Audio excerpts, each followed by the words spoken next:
First ever factory outlet Mukunda jewellery KPHB Kothapet Khammam Somajiguda Hanamkonda. నమస్తే అమ్మా. నమస్తే అమ్మా.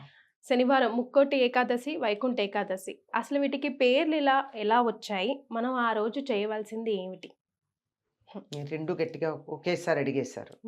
మరే వైకుంఠం, వైకుంఠ ఏకాదశి, ముక్కోటి ఏకాదశి ఈ రెండు పేర్లు ధనుర్మాసంలో వచ్చే శుక్లపక్ష ఏకాదశికి ఉంటాయి. ఏకాదశి, ద్వాదశి, దశమి, పూర్ణిమ ఇవన్నీ చాంద్రమానానికి సంబంధించి చైత్ర నుంచి పాల్గొనం దాకా ఉండాలి కదా. ధనుర్మాసం అంటారు ఏమిటి అని మీకు అనుమానం రావాలి. కానీ ఈ ధనుర్మాసం కొన్ని మార్లు పుష్యమాసంలోనూ కొన్ని మార్లు మార్గశిర మాసంలోనూ వస్తుంది.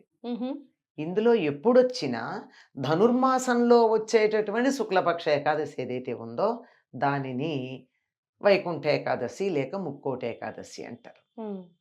ఎందుకు అంటే ఆషాఢ శుద్ధ ఏకాదశి నాడు యోగ నిద్రల్లో ప్రవేశించినటువంటి శ్రీ మహావిష్ణువు 4 నెలలు అయిన తర్వాత మేలుకుని నెమ్మదిగా తన పడక గది తలుపు తీసుకుని తన ఇంటి లోపల ఉన్నటువంటి ఆంతరంగికులకి దర్శనం ఇచ్చేటటువంటి సమయం. ఇప్పుడు మామూలుగా మనకి ఇంటికి ఎవరైనా వచ్చినట్టయితే ఆత్మీయులైతే ఇంటి లోపల మాట్లాడతాం, మిగిలినటువంటి వాళ్ళైతే సింహద్వారం బయటకు వచ్చి మాట్లాడతాం. ఇంటి లోపలికి అంతరాలయాల్లోకి రానియ్యం కదా, లోపల భాగాల్లోకి. అలా లోపల భాగంలో దర్శనం ఇచ్చేటటువంటి సమయం ఈ ముక్కోటి ఏకాదశి. అంటే ఆషాఢ శుద్ధ ఏకాదశి నాడు నిద్రకు ఉపక్రమిస్తాడమ్మా. 4 నెలలు నిద్రిస్తాడు, యోగ నిద్ర. 4 నెలలు ఏమిటి లెక్క అంటే మనకి ఒక సంవత్సరం జరిగితే దేవతలకు 1 రోజు అవుతుంది. మన ఒక సంవత్సరంలో ఎన్ని పక్షాలు ఉంటాయి? నెలకి 2 పక్షాలు చొప్పున సంవత్సరానికి 24 పక్షాలు.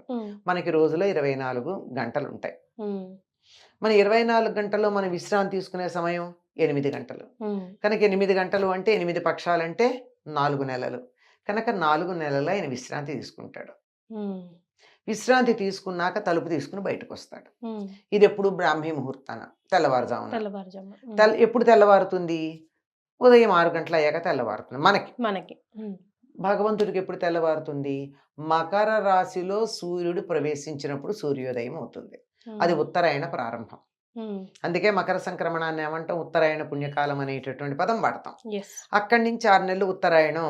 ఆ తరువాత జూలైలో వచ్చేటటువంటిది దక్షిణాయనం. దక్షిణాయనం 6 నెలలు రాత్రి, ఉత్తరాయణం 6 నెలలు పగలు. పగలు అంటే సూర్యోదయానికన్నా ముందే లేస్తాం. పద్ధతి తెలిసిన వాళ్ళు, సంప్రదాయం తెలిసిన వాళ్ళు ఎప్పుడు నిద్రలేస్తారు? సూర్యోదయానికన్నా ముందు 4-4:30కి లేస్తారు. సూర్యుడు ఉదయించాక లేవరు. మనం పడుకుని ఉండగా సూర్యుడు చూడకూడదట. అది లెక్క.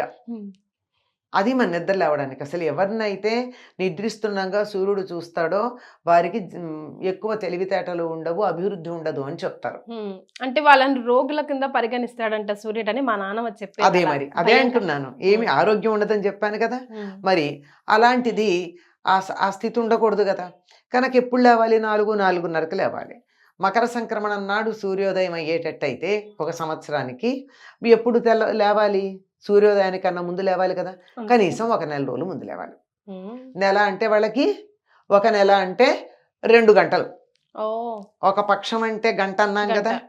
6 గంటలకు సూర్యోదయం అయితే 5 గంటలకు లేచినట్టు. మకర సంక్రమణం నాడు సూర్యోదయం అయితే ధనుస్ సంక్రమణం నాడు నిద్రలేస్తాడు. అలా లేచి నెమ్మదిగా తలుపు తీసుకుని పడగదిలో నుంచి తన కోసం ఎదురు చూస్తున్నటువంటి వారు ఇంటి లోపల ఎదురు చూస్తున్న వాళ్ళకి దర్శనమిస్తారు. ఈ వైకుంఠ ద్వారం తెరుచుకుంటుంది కనుక దీనికి వైకుంఠ ఏకాదశి అని పేరు. అప్పుడు తలుపులు తెరుచుకుంటాయి వైకుంఠానికి, శ్రీ మహావిష్ణువుని దర్శించుకోవడానికి. కనుక ఇది వైకుంఠ ఏకాదశి. అలాగే ఆయన దర్శనం కోసం ఎప్పుడో అయితే అలసిపోతాడు సాయంకాలానికి, నిద్ర లేవంగానే మొట్టమొదట కనుక వెళ్ళినట్టయితే రాత్రంతా విశ్రాంతి తీసుకుని హాయిగా ఉంటాడు, తాజాగా ఉంటాడు. తాజాగా ఉన్నప్పుడు కొంచెం మనసు ప్రసన్నంగా ఉంటుంది. వెళ్ళి స్వామిని దర్శించుకుందామని చెప్పి ముక్కోటి దేవతలు అక్కడ ఉంటారు. కనుక ముక్కోటి ఏకాదశి నాడు విష్ణుమూర్తికి ఎవరైతే నమస్కారం చేసుకుంటారో వాళ్ళు ఎంతమందికి నమస్కారం చేసినట్టు? ముక్కోటి దేవతలకు నమస్కారం చేసినట్టు. ముక్కోటి దేవతలు నమస్కారం చేసుకోవడానికి ఒక్క చోట విష్ణువుని దర్శించుకోవడానికి వెళ్ళినటువంటి రోజు ఏదైతే ఉందో దాన్ని ముక్కోటి ఏకాదశి అన్నారు. వైకుంఠపు ద్వారాలు తెరుచుకుంటాయి గనక వైకుంఠ ఏకాదశి అన్నారు. ఇదమ్మా ఈ పేరు రావడానికి కలిగినటువంటి కారణం. నిజం మాట ఎట్లా ఉన్నా అసలు ఎందుకు ఆ మాట అంటారో తెలుసుకుందాం. సాధారణంగా దేవాలయాల సింహద్వారాలు తూర్పు వైపు ఉంటాయి, కానీ ఉత్తరం వైపు కూడా ఒక ద్వారం ఉంటుంది. ఆ ఉత్తర ద్వారం ఏమిటంటే ఈ ఇంటి లోపలికి వెళ్ళేది, తూర్పు ద్వారం ఏమో ఇంట్లోంచి బయటకు వచ్చేది. ఉత్తర ద్వార దర్శనం అంటే ఉత్తర ద్వారం ఇంటి లోపలికి ఉంటుంది గనక పడక గదిలోంచి వచ్చేది. ఆ లోపలికి వెళ్ళి అక్కడ స్వామిని దర్శించుకుంటున్నామంటే ఆయన ఎవరికి దర్శనం ఇస్తాడు? అక్కడ ఆత్మీయులు దగ్గర వాళ్ళకి ఇస్తాడు. అంటే మనం అక్కడి నుంచి వెళ్ళామంటే అర్థం ఏమిటి? మన స్వామికి ఆత్మీయులము అని మనని మనం ప్రకటించుకోవడం కోసం. ఆయన ఉత్తర ద్వారంలో నుంచి వచ్చాడు, తాజాగా నిద్ర లేచి చక్కగా విశ్రాంతి తీసుకుని ఎటువంటి అలసట లేకుండా ఫ్రెష్గా ఉన్నాడు. ఆయన దర్శనం కోసం అలా వెళ్ళడం జరుగుతుంది. అందుకని ఉత్తర ద్వారం ఒక్కరోజే తెరుస్తారు. మరి కొన్ని దేవాలయాలకి ఇరుకిరుగ్గా కట్టిన దేవాలయాల్లో ఉత్తర ద్వారం ఉండదు. అందుకని ఆ వైపే ఉన్న ప్రహరీకి ఎక్కడో ఒక చోట ఒక దండలు కట్టి ఇది ఉత్తర ద్వారం అనుకుని ఇక్కడి నుంచి స్వామిని దర్శించుకోమని బొమ్మ పెడతారు. ఇదంతా ప్రతీకగా చేసుకునేటటువంటిది. కానీ ఉత్తర ద్వారము అన్న దానికి వేరే సంకేతం కూడా ఉంది. ఉత్తరము అంటే ఏమిటి? ఉత్తర దిక్కు, అంతే కదా. ఉత్తరం అంటే శ్రేష్టము అని కూడా అర్థం. ఉత్తర ద్వారం అంటే శ్రేష్టమైన ద్వారము, పైన ఉండే ద్వారం. మన శరీరంలో పైన ఉండే ద్వారం ఏమిటి? అదే ఆ ద్వారం దగ్గర భగవంతుడు ఉంటాడు కనుక అక్కడికి వెళ్ళి దర్శనం చేసుకోమని. మూలాధారంలో ఉన్నటువంటి కుండలిని శక్తి ఏదైతే ఉందో 3.5 చుట్టలు చుట్టుకుని ఉండేది, అది ఒక్కసారి ఇలా పైకి లేచి ఇలా నిరాఘాటంగా, ధనుర్మాసం గురించి ఏం చెప్పుకున్నాం? ధనుర్మాసంలో ఏదైనా వింటి నుండి ఎక్కువ పెట్టబడి వదిలినటువంటి బాణంలాగా సూటిగా వెళ్ళిపోతుందని మూలాధారంలో ఉన్నటువంటి శక్తి ఈ వెన్నుపాము ద్వారా సూటిగా బయటికి వెళ్ళి ఇక్కడ ఉత్తర ద్వారం దాకా వెళ్ళడం జరుగుతుంది. కనుక ఆనాడు చేసే సాధన మనని నేరుగా ఉత్తరం వైపుకి, మన శరీరంలో ఉత్తర దిక్కిది, అక్కడికి తీసుకెడుతుంది అని చెప్పడానికి ఉత్తర ద్వారం అన్నారు. అక్కడ ఉత్తర ద్వారం ఏమో కానీ ఇక్కడ ఉత్తర ద్వారం తెలుసుకునే ప్రయత్నం గనక చేసినట్టయితే మనం ఆధ్యాత్మిక మార్గంలో ఉన్నత స్థానానికి వెళ్ళేటటువంటి అవకాశం ఉంది. రైట్. అలాగే అమ్మ, ఏకాదశి కాబట్టి ఆ రోజు ఏకాదశి నియమాలు యాజ్ ఇట్ ఈస్ గా ఫాలో అవ్వాలి, ఏమైనా ప్రత్యేక నియమాలు ఉంటాయా? ఏకాదశి నియమాలు ఎలాగూ ఉంటాయి. ప్రత్యేక నియమాలు అంటే ఆనాడు పూర్తిగా విష్ణువుని ధ్యానం చేయాలి. మరి ప్రతి ఏకాదశికి సంవత్సరంలో 24 ఏకాదశులు వస్తాయి. 24 ఏకాదశులు పూర్తి నియమాలు పాటించలేం. ఏదో అభ్యంగన స్నానం కాదు, తల స్నానం చేయడం, అభ్యంగనం చేయకూడదు ఆ రోజు. మామూలు నీళ్లే పోసుకోవాలి తల మీద. ఓకే, అది భోగానికి చిహ్నం కదా అభ్యంగన స్నానం. చేత మామూలుగా స్నానం చేసి వీలైనంత వరకు విష్ణు స్మరణ చేసి విష్ణు సహస్రనామాదికాలు ఏవో అధ్యయనం చేస్తూ రోజును గడుపుతూ వీలైతే ఆహారం తినకుండా ఉండడం. మంచినీళ్ళు కూడా తీసుకోకూడదా? అలా ఏం లేదమ్మా, మన సంప్రదాయంలో అంత కాఠిన్యం లేదు. ఒక్క జ్యేష్ఠమాసంలో అనుకుంటా ఒక్క ఏకాదశికి నిర్జల ఏకాదశి అని పేరు. ఆ ఒక్క ఏకాదశి నాడే నీళ్లు కూడా తీసుకోకుండా ఉంటారు. మన దగ్గర అంతటి కఠినమైనటువంటి నియమాలు, నువ్వు ఇవి పాటించకపోతే నరకానికి వెళ్ళిపోతావని శాపాలు ఏమి ఉండవమ్మా. ఎవరికి ఎంత వీలైతే అంతవరకు పాటిస్తూ ఉండటం, వాటి వల్ల చక్కగా హాయిగా సుఖంగానే మన మార్గం కూడా సుఖంగానే ఉంటుంది. కనుక ఉపవాసం ఉండేటటువంటి వాళ్ళు భోజనం చేయకుండా పళ్ళో పాలో తీసుకోవచ్చు. తీసుకుని భగవద్ధ్యానంలో ఎక్కువ సమయాన్ని గడిపితే మన జీవ ప్రజ్ఞ అలా ఉన్నత స్థితికి అలా పైకి వెళ్ళడానికి అవకాశం ఉండేటటువంటిది.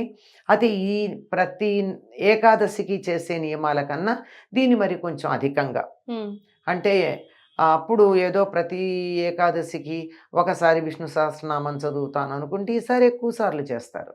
కొంచెం ఎక్కువగా చేయడం వీలైతే. ఉద్యోగాలకు వెళ్ళిపోతుంటాం కదా, అదేమ్మా, నేను అన్నది వీలైతే అన్న పదం ఒకటి వాడాను, పూర్తవని ఇలా మీరు ఉమ్, వీలైతే దేవాలయానికి వెళ్ళి ఉత్తర ద్వారం గుండా దర్శనం చేసుకోవడం. ఉమ్, అలాగే ఏదైనా అధికంగా చేయాలనుకుంటే చేయడం, ఉమ్, ఏది చేయాలనుకున్నా భగవద్ధ్యానానికి సంబంధించినవే చెయ్యాలి. అది కాస్త చేస్తే కూడా ఎక్కువ ప్రయోజనం ఉంటుంది అన్న ఉద్దేశంతో, అంటే ఏ సమయంలో మనం చేసే సాధన ఎక్కువ ఫలితం ఇస్తుంది అని తెలిసి ఋషులు మనకి చెప్పారు. ఉమ్, ఈ సమయంలో చేసేది ఎక్కువ ఫలితాన్ని ఇస్తుంది అని. కొంతమంది మేము ఉపవాసం ఉండలేమండి, మందులు వేసుకుంటాం, పొట్టలో ఏదో ఒకటి లేకపోతే ఆ మందులకి వికారం వస్తుంది అంటారు. ఉమ్, అటువంటి వాళ్ళు ఏం చేయొచ్చు అంటే పళ్ళో పాలు తీసుకోవచ్చు.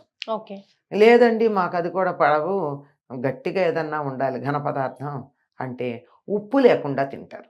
ఉహుం, ఓకే. ఏదైనా సరే తీపి పదార్థంగా వండినది చేసుకొని, ఏది తినకూడదు, రా వండింది మెటీరియల్. కూడా తినకుండా ఉండడం మంచిది.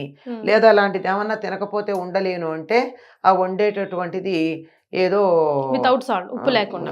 ఉప్పు లేకుండా ఉండేది. ఎక్కువ మంది తేలిగ్గా ఉంటుందని సత్యనామూర్తి ప్రసాదం లాగా చేస్తారు కదమ్మా హల్వా, అమ్మా. ఆ హల్వా చేసేసుకుంటారు, అందులో ఉప్పు ఉండాల్సిన పని లేదు గనక. ఉమ్, అది లేదంటే అంత తీపి కూడా తినడానికి వీలైన పరిస్థితులు ఉంటాయి కొంతమందికి. ఉమ్, అప్పుడు హాయిగా రవ్వనే ఉడకబెట్టుకుని తింటారు, అందులో ఏ రకమైన ఉప్పు కారాలు వేసుకోకుండా. వేసుకోకుండా.